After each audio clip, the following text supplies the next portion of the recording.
What is up, everybody? Kevin Iole here. I am talking to a guy I talked to many, many times. I used to like to interview him, but I don't know what's happened. Michael Chandler joins me, UFC lightweight, UFC 309. It has been a while since we've had a conversation, but he is fighting Charles Oliveira at Madison Square Garden on November 16th. Big fight. That's a rematch of UFC 262 from May of 2021. Michael, welcome. Man, Kevin, thanks for having me, man. It has been a while. A lot has happened, man. This sport moves fast. Or sometimes it doesn't move at all. Like it didn't move at all for me for a year and a half. But here we are and I'm excited.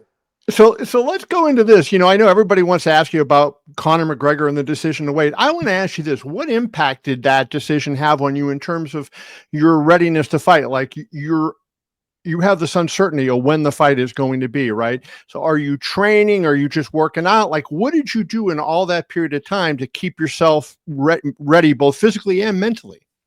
Good question, man, because there is no playbook. There is no blueprint, to follow whenever, you know, you got to start by saying in the first 26 months that I signed with the organization, I had 6 training camps, 5 fights, every single fight, guy in the top 5, fight of the night, fight of the year, debut of the year, knockout of the year, crazy fast. Then all of a sudden there was this lull, right? And what does a man do who constantly loves to move forward, but there is nothing that I can do to move forward? I can't Right. make Conor get into the octagon. I can't make the UFC book the fight. We can't make the perfect venue at the perfect time.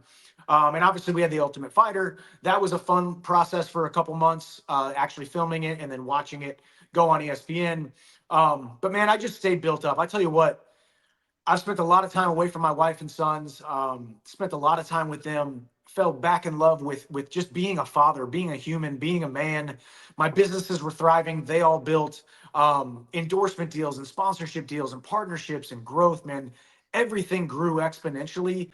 My fight career was on hold, right? But it really wasn't, because there was this big fight and there was a lot of buildup and there was a lot of ups and downs throughout the entire process. But all I could do was focus on the main thing, which was me being in shape, me staying in shape. And that's why I truly believe at my age, and even with this layoff, I feel better now than I ever have. So it was a great little lull. I needed a little bit of a break. Like I said, 6 training camps in 26 months, every single fight, do or die, took some damage, had some big crazy fights, and a little bit of time off was great for me.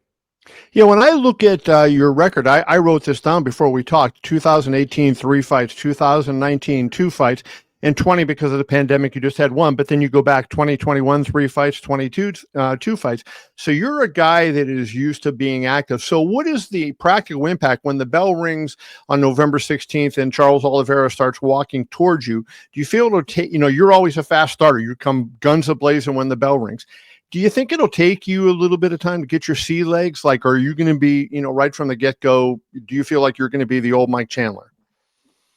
We'll see. You never really know. That's the beautiful thing about this sport. You never really know. Nobody ever knows until that cage door closes, right? But truly, taking this time off made me see the sport a little bit differently. I had a couple different epiphanies. Grew as a man, grew as a fighter, grew as an athlete, grew as a winner. And I think that's going to show on November 16th. I'm still going to be vintage Michael Chandler, still going to be the most exciting guy at Madison Square Garden, still going to steal the show, still going to keep people on the edge of their seats. But it's going to be in a very interesting fashion. And I believe it's going to be the most masterful performance that anybody has ever seen out of me. And it took me 15 years, almost 16 years, to really put it together. And sometimes it needs to take that long.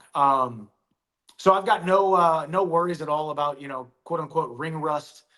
I was born for this. I was built for this, and I've done it now 30 something times, and I've been doing it for 15 years, a decade and a half, hand to hand combat for 24 years, if you count my wrestling career. So Right. I know how to compete, and I'm excited to go out there and get my hand raised.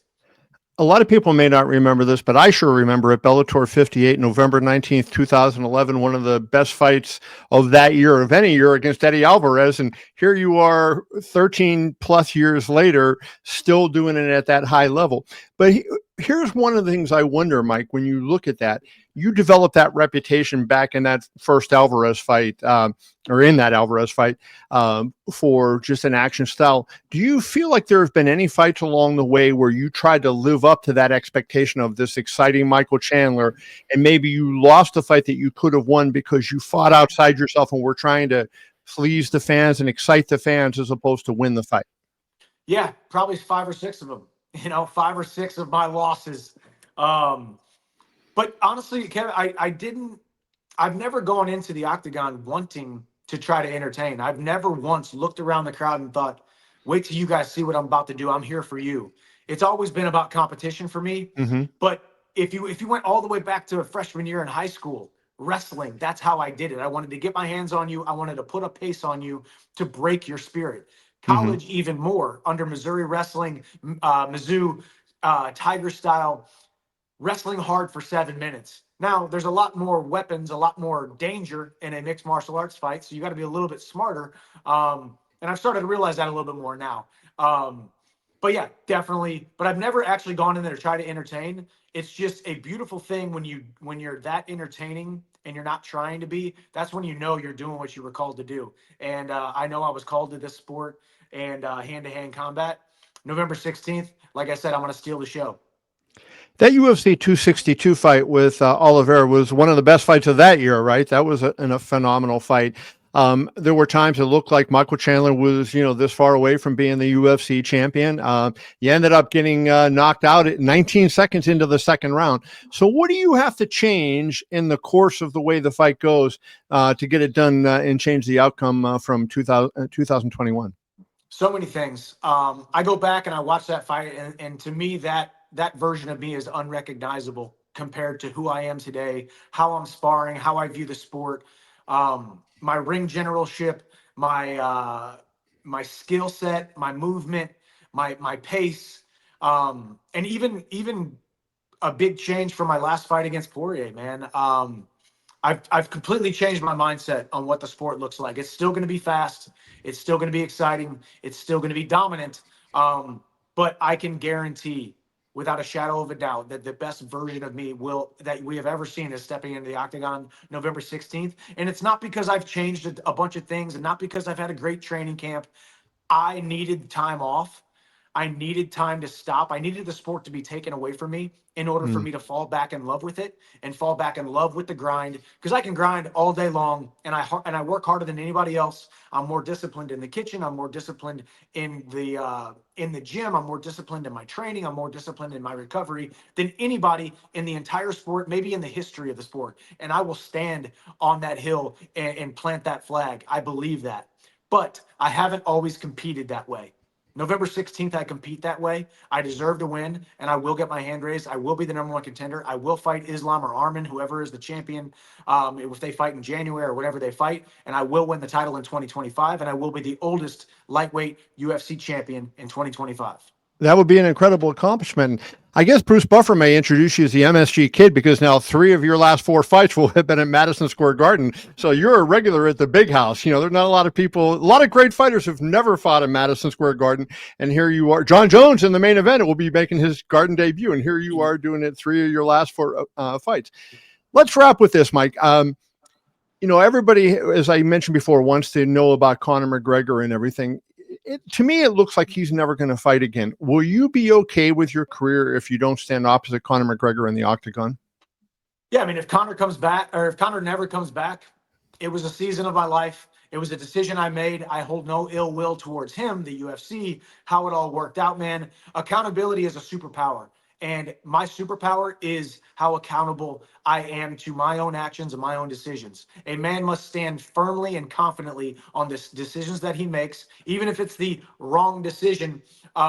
Sometimes it works out perfectly. In this scenario, it's going to work out perfectly. I'm going to be the champion because I had that scenario happen with Conor. I do believe he comes back. If he does come back, the road goes straight through Nashville, Tennessee, and a guy named Michael Chandler. And we have to finish that rivalry. We have to finish Tough 31. And going back to Madison Square Garden, one thing, I have never fought in Las Vegas. I have fought now six. This will be my 7th opportunity. One was a backup for the lightweight title in Abu Dhabi. This will be my 7th opportunity for the UFC, and I have never done it in Vegas. So at some point, I got to fight in Vegas, man. I got to feel the Viva rush Las Vegas. I got to feel a rush of the UFC home team, if you will, right? The home base of the UFC. So maybe it'll all come to fruition. Chandler versus McGregor in Vegas at some point in 2025, whether it's before I fight for the title, after I fight for the title, whenever it is, it's going to happen, I believe. Just so I can't end with that, just I have to ask you, will a win over McGregor be the same as it would have been 3 years ago, right? Like given what's going on with him, and he hasn't really been that successful in his most recent fights, and of course he's been inactive. Will a win over Conor McGregor in your mind still be the same as beating some of these other guys that you fought?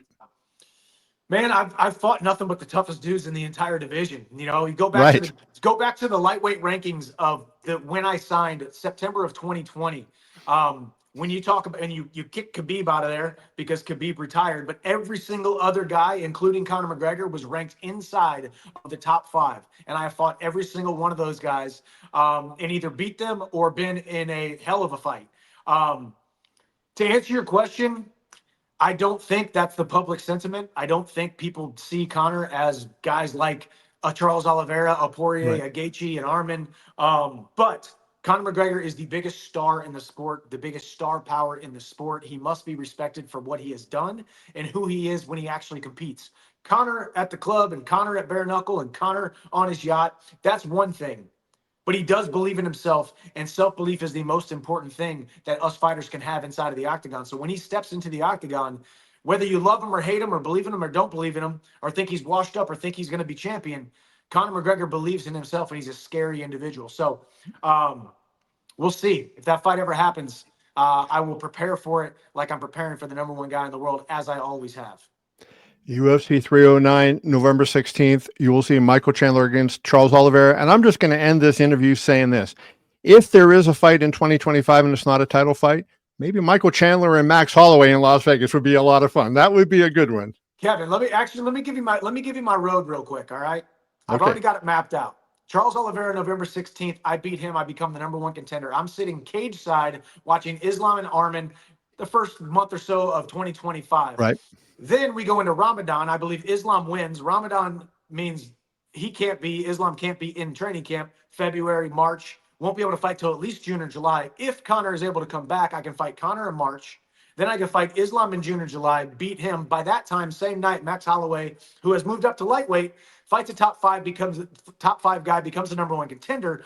Chandler versus Max Holloway at the end of 2025. I put my UFC lightweight belt on the line. He puts his BMF belt on the line. We're talking year and a half off. Oh my gosh, Chandler's inactive to holy cow, the craziest run anybody's ever seen in UFC history. And he's the oldest lightweight UFC champion. That's my story. That's my vision. And I'm sticking to it. Well, I'm calling Fighter of the Year in 2025 if that happens. Mike Chandler, we appreciate you, brother. Thanks, Kevin. Appreciate you, man. See you soon. Be well.